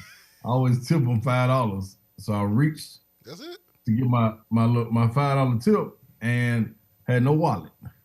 so, so I had to go back home and get my wallet, man, and change my flight. So I had to get on the 10:45 flight. So here I am now, man. So I was supposed to be here. I was gonna be here ready, prompt, mic, everything. So I left everything, dog. I just running every which way. I did get my voodoo donuts though. Man, they were good. I ain't had them in quite some time. They were very, very good. Valet, huh? I pulled up to Parks, man. Oh, okay. VIP. Ooh, must be nice. Oh man. Yeah, dance with the devil as well on those donuts, and the devil won out this time. Every time. Every time. Hey, we're glad to have you with us though, and we can catch up. We know that sleigh ride can get revved up quickly. That's a big win on Saturday. We'll get to Mizzou and this week coming up, but that was a big win in Nashville. Huge win, man. Needed that one, and I think the fashion in which they won was what was so good about it. Like the team fighting through adversity. I ain't gonna say calls because I don't want to take the Mark Pope approach and get fined or anything, but I think they called it no calls both ways. Like they just let both teams wrestle and box it out. So I was cool with that. I think this team showed a lot of maturity. That I think, man, we look back a month and a half ago, they may not have been able to do. You know what I mean? Physically, yes, but mentally to push all the way through, I don't know if they all had it. I think a couple of them did, but all of them to have it, everybody on the same accord, and the pieces that you needed to step up, stepped up. Like that was beautiful to watch, man. From Dwayne Brown with the volume of minutes he was able to play and be assertive and impactful in all those minutes on both ends of the floor. And then every opportunity he got that they called his number, as far as isolation play to give him the ball to score, man, he scored like a vet. That was impressive, man. We had a guy 6'9", 6'10", play like a 6'9", 6'10" post guy. He didn't need to get the ball in the post and take 4 or 5 dribbles to pound them all under the rim. He didn't do that. He took 1 or 2 dribbles, balanced himself, got a great angle, and shot a hook shot. I was so proud. I didn't know what to do, man. That was beautiful to watch. So Dwayne Brown was good. You know how I've been feeling about Ethan Berg this week. Man, Ethan Berg showed up, man. Like it's something else when it finally clicks for people and they stop fighting City Hall and they understand that, man, if I do this, what's asked of me, other opportunities will come. Not necessarily my number being called, but like we talked about a couple weeks ago, if you do what you're supposed to do, you'll be in the game to have opportunities when the ball swung to you. It might be 5 seconds on the clock. You wide open, you practice on shooting, shoot. It's like the game is not that hard. You know what I'm saying? The hardest part is doing what you're asked and sacrificing what it may be that you think your game is for what you need to help the team. So Ethan Berg did that. Amari Evans, great job. And then we know the usual suspects. Jacoby Gillespie played really well, especially early on. Nate Mint with the big time shot down the stretch. And doing all this without JP Estrella, man, on the road against a veteran front court that knew what they were up against. Jalen Carey did a solid job, 7.7 rebounds. I'll take that all day. And I will accept knowing that when you don't have an opportunity for a good layup, just put it on the rim. So them 7-footers and 6'11" guys around you can go play volleyball with it. That's better than getting stuck and traveling and all of that. Until you figure out though how to get the ball up consistently and finish, I will accept that. That's all right with me. Better than the turnover. So Nate Mint grew up. because he got beat up. Like it's plain and simple. We didn't see one time palms up. We didn't see one time head drop. None of that. It was one time in the game when he fell down and he was laying face down on the ground. And in the studio, I was saying, please, please get up. Do not let them see you hurt. Because if they see that little chink in the armor, they coming. And he rolled over, bounced up, and got back to it. So that right there showed me a whole lot, man. Big kudos to him. Bishop Boswell, we talk about opportunities.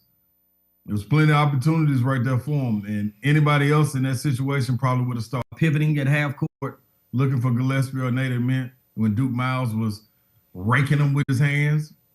Didn't whine about it, fell down, kept his dribble alive, went to the basket, took contact, finished.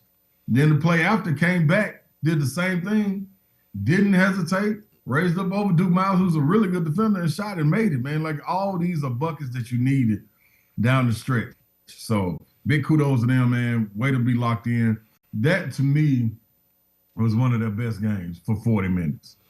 Regardless of the shots being made, they made the free throws, took care of the ball. Like, this was a good overall performance, man. Proud of them, man. Proud of them. And the crowd, Vol Nation, showed up. I thought it was going to be about like 70-30, 80-20, Vandy. And with them being ranked how they are, Vols figured out, just because they did all them renovations and stuff down there, we still got access to the front door. It's a beautiful thing, man, when you can walk in a home that's not necessarily yours, but it feels like yours. And you got access to everything in the house. And that's what it was at Memorial Gymnasium. Ron, you trying to say that Tennessee fans walked up in the house and laid on the couch and said, "Forget your couch" with muddy shoes on? I'm just saying, man. Dude, that's what it felt like. Okay. I wouldn't.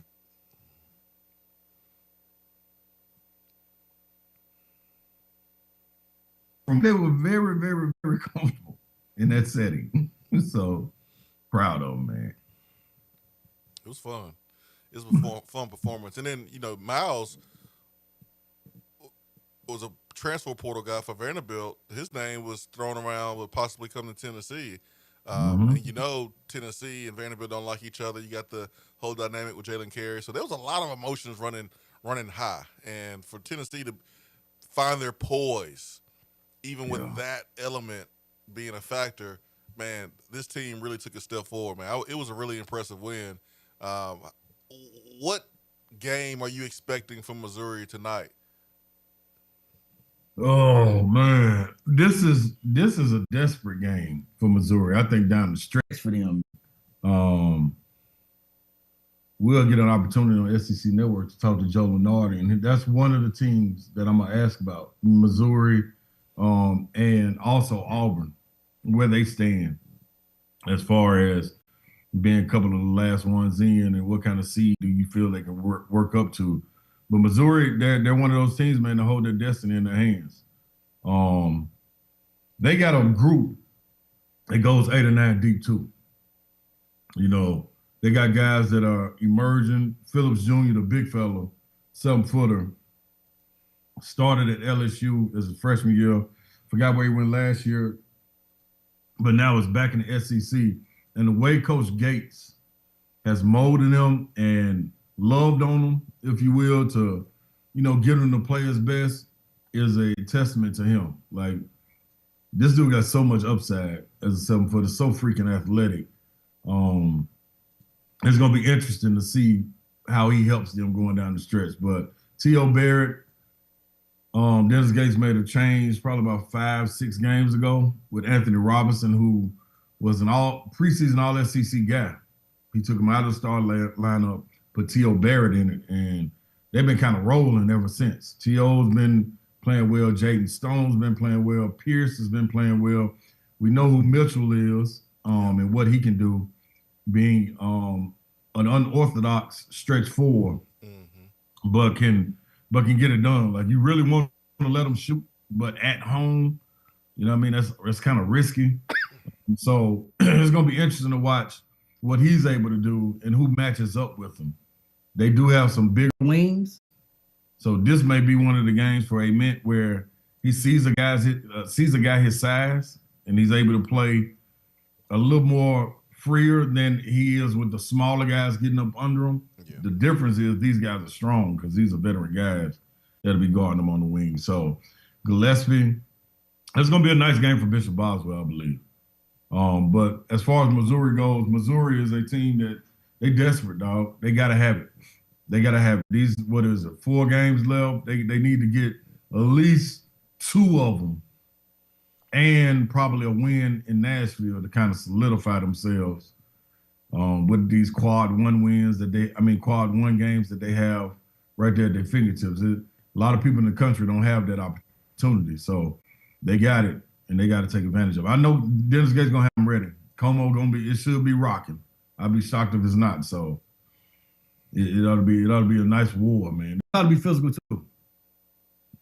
Yeah, Missouri's 4 games remaining tonight against Tennessee. The next 2 on the road at Mississippi State and Oklahoma. Those are not big resume opportunities. Then home for Arkansas. That will be one as well. So tonight really matters for Missouri. It's a nice opportunity for Tennessee as well. Tennessee will look to continue its winning streak, continue to play good basketball. So we'll talk about how Tennessee can do that before the hour ends. Tennessee against Alabama this weekend as well will be a big game. We'll cover that one. We're on the sleigh ride thanks to Dead End Barbecue on Sutherland Avenue. Great place to stop in anytime for a meal. Stop by the website, deadendbbq.com. The menu's online. Information about catering is online. You can place large orders, pick them up, take them home with you. Take them to an event or to the office. Deadendbbq.com is the website. The Sleigh Ride presented by Dead End Barbecue with Ron Slay, VFL and SEC basketball legend, as we continue on Josh and Swain.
We continue on Josh and Swain. Thanks for being with us every day. We're presented by Junk Beyond, and we continue on the sleigh ride. Ron Slay's with us. Tennessee legend, SEC basketball legend, ESPN, and the SEC Network. And we talked about Tennessee's win against Vandy. Big game tonight against Missouri. Big week. I mean, this is resume time. Lenardi's update yesterday, Ron, had Tennessee as the top number 5 seed, Bama the bottom number 4 seed. So every game matters. Obviously, that head-to-head could come into play. If Tennessee can sweep Alabama, would be a great chance to jump Bama. And getting into one of those top 4 seeds feels like a big deal as well.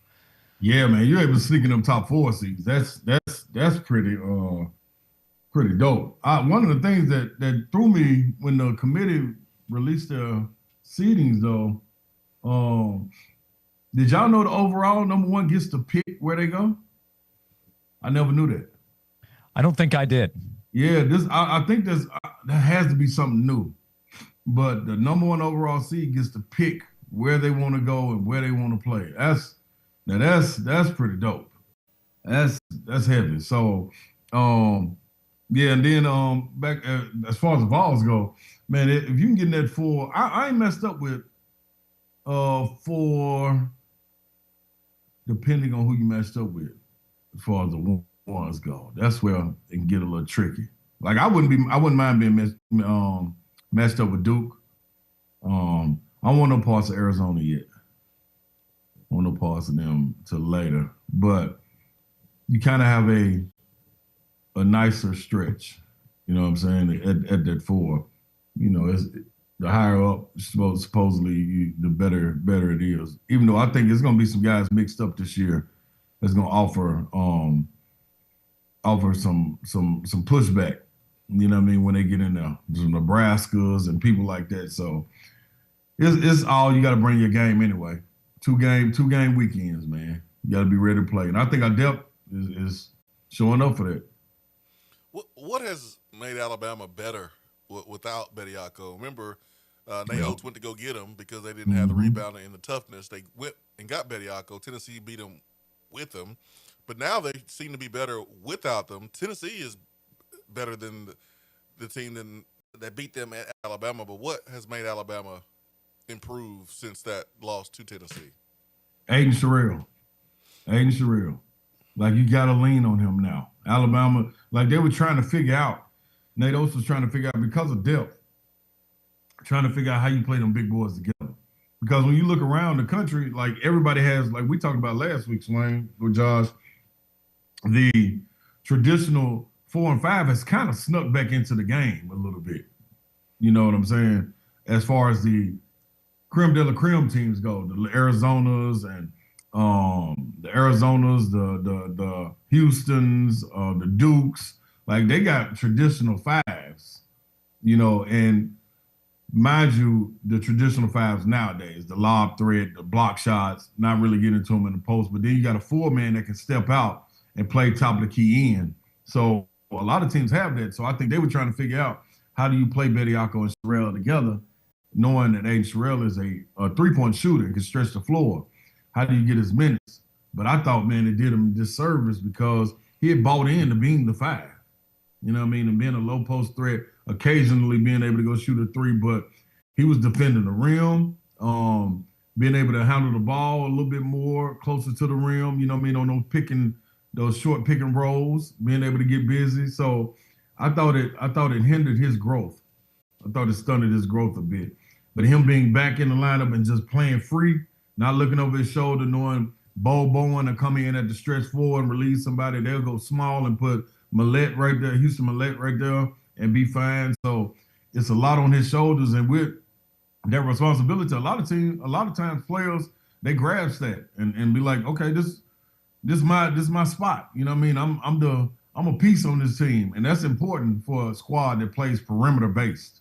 You know what I mean? With the guards that get a lot of the shots, you want to feel involved in it. And he's not no lob threat, you know, so you run and pick and roll and you ain't really throwing no lob to him like that. So how else can he get it? So they believe in giving him the ball in the post, letting him get a bucket, and it fuels him. You know what I mean? Rebounds the ball well. I think that's right there. And then also being able to get right cell healthy. As long as he can stay healthy, that's a key piece for Alabama. Because Aiden Holloway, LeBaron Fallon, you know what you're going to get. but you start to get other people stepping up. But Wrightsell is a senior leader in this group and has got a voice on this team, and they listen to him and they kind of keep the younger guys, Aiden Holloway, even though they 2 and 3 the guys keeps them kind of tamed a little bit, not playing so wild. So, and it's another dead eye shoot on the floor. So I think that them finally honing in on who they are, being healthy a little bit, and being able to have a real dominant 5 guy in Ace Terrell that they lean on and not pulling in and out of the lineup. Tennessee and Alabama are both 10-4 in the SEC. Bama will host Mississippi State tomorrow night, so a good chance to get another win at home for the Tide. Tennessee will try to get a win tonight against Missouri, and then they'll play each other on Saturday. So that's a big one coming up on Saturday at the Food City Center. We'll come back for our final segment of the show and our final segment with the sleigh ride. So final thoughts on this week and whatever else we need to cover before Ron Slay hops off. The sleigh ride presented by Dead End Barbecue right here on Josh and Swain.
It's our final segment of the show, final segment of the Sleigh Ride every week with Ron Slay, presented by Dead End Barbecue, online, deadendbbq.com. Maybe we table this for another show, but we were about to off air get some overseas stories with Ron Slay. So we got a few more weeks of the Sleigh Ride. We'll pencil that in for one of the upcoming episodes, Ron. How about that?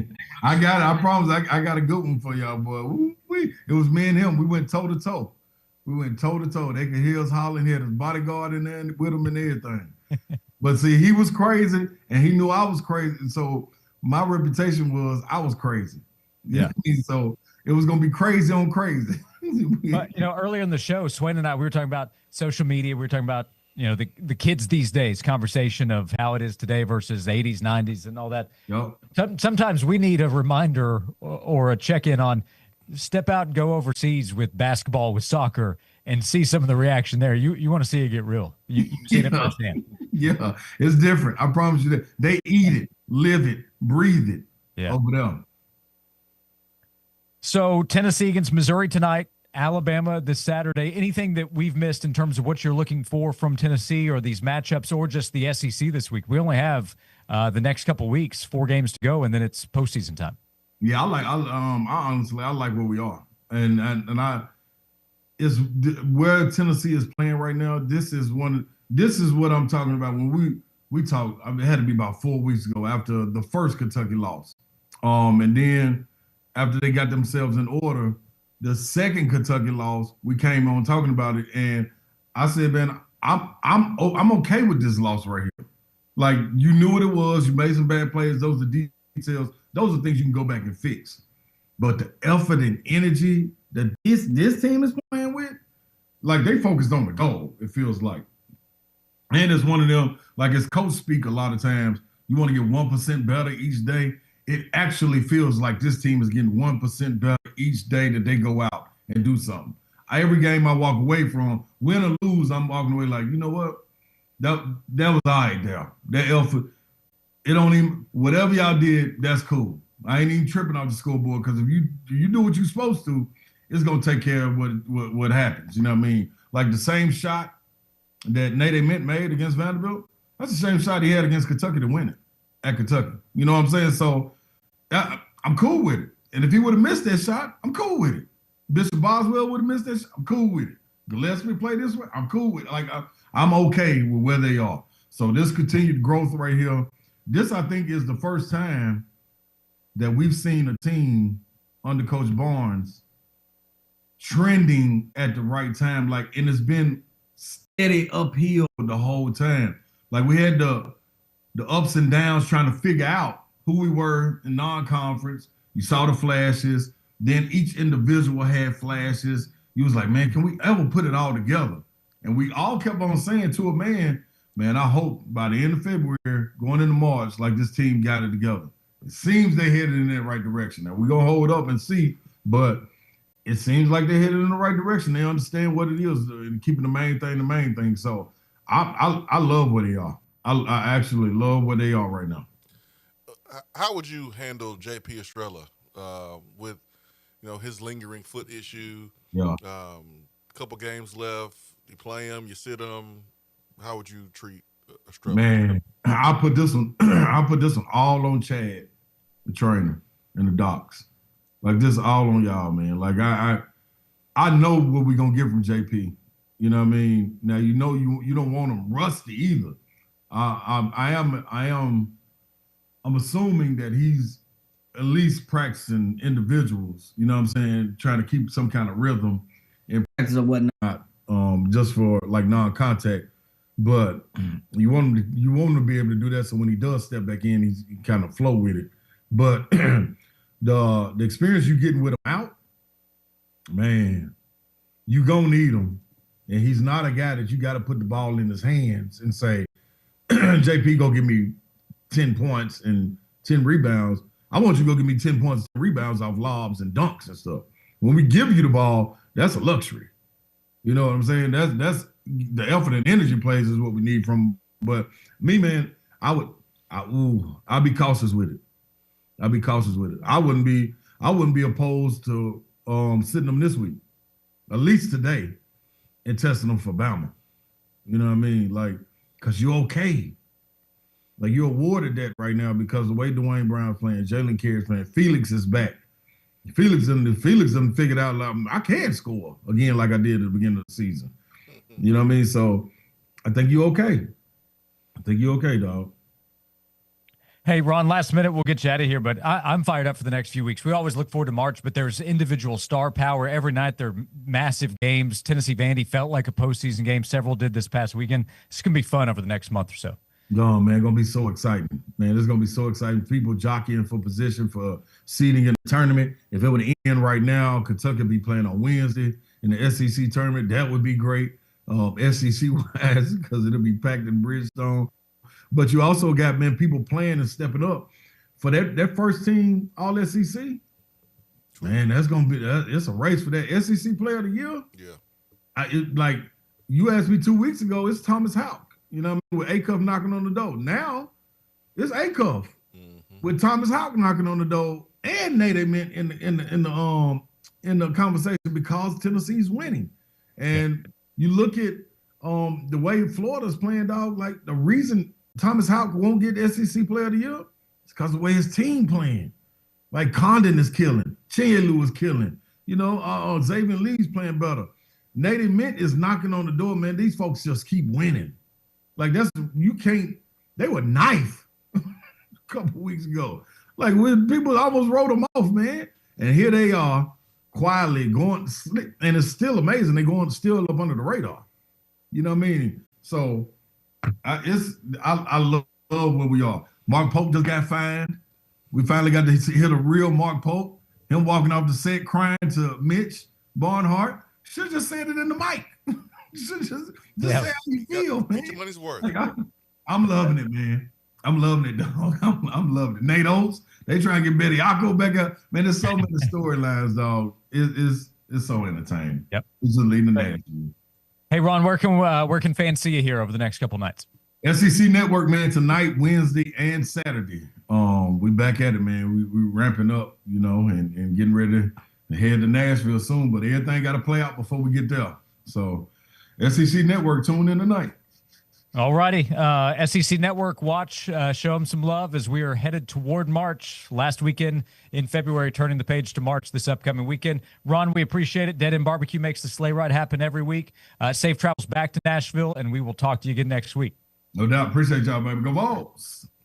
Thank you, Ron. Ron Slay, SEC legend, Tennessee legend. Always great to have the VFL with us every week. Thanks to Dead End Barbecue. DeadEndBBQ.com is their website. Stop in for a meal at Sutherland Avenue, and remember, you can get in touch with them. They can cater for you. You can do orders to take home, to the office, whatever you need. They'll take care of you.